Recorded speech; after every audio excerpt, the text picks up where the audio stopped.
हरिओम.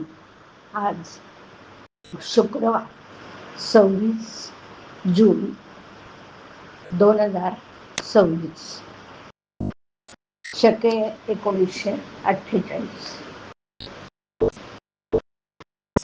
सद्गुरू ब्रह्मचैतन्य गोंदवलेकर महाराज आज आपल्याला प्रवचनातून सांगणार आहेत की नियम थोडा करावा पण तो शाश्वताचा असावा.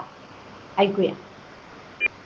ज्या झाडाची वाढ व्हावी असं आपल्याला वाटतं त्या झाडाला आपण पाणी घालतो, त्याची मशागत करतो, त्या झाडाकडे जास्त लक्ष पुरवतो, परंतु जे झाड वाढवू नये असे वाटते किंवा ज्या झाडाचं विशेष महत्व आपल्याला वाटत नाही त्या झाडाकडे आपण दुर्लक्ष करतो.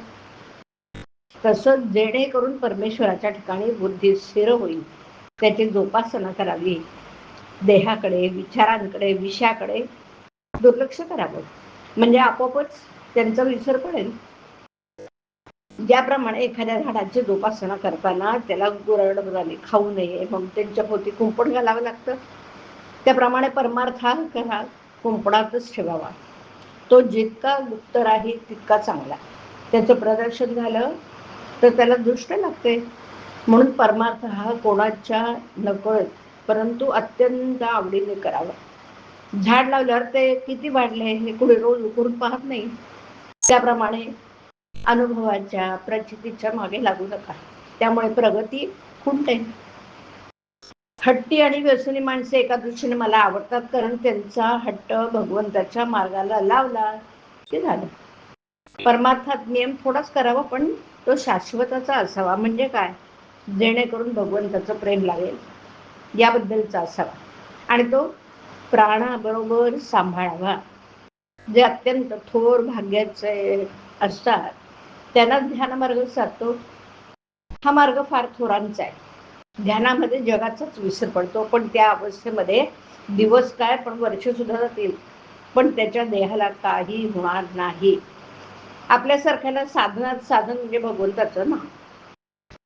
दानात दान, अन्नदान आणि उपासना म्हणजे सगुणाची उपासना. या तिन्हींमुळे देहाचा विसर पडतो. म्हणून शक्यतो या 3 गोष्टींचे काल धरा. मनुष्याची साहजिक प्रवृत्ती व्याप वाढवण्याकडे असते. द्वैत वाढवून त्यात अद्वैत पाहण्यात आनंद असतो हेही खरं. साधं मधमाशाचं उदाहरण घ्या. त्या अनेक झाडांवरून मध गोळा करतात आणि नंतर तो पोळ्यात एकत्र करतात.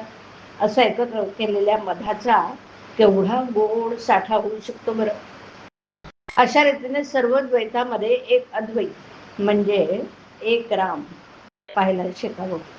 आणि ज्याला सर्वत्र राम पाहणं असेल त्याने स्वतःमध्ये राम पाहून प्रत्येक कृती ही रामाची समजावी. स्वतःमध्ये राम पाहिल्याशिवाय तो सर्वत्र पाहता येणार नाही.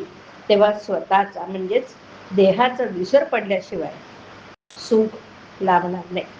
आणि हा देहाचा विसर राममय सृष्टी झाल्यानेच होईल. म्हणून अखंड भगवंताच्या अनुसंधानात राहा. परमार्थाला अगदी स्वतःपासून सुरुवात करायची असते. हरिओम. हरिओम. हरिओम.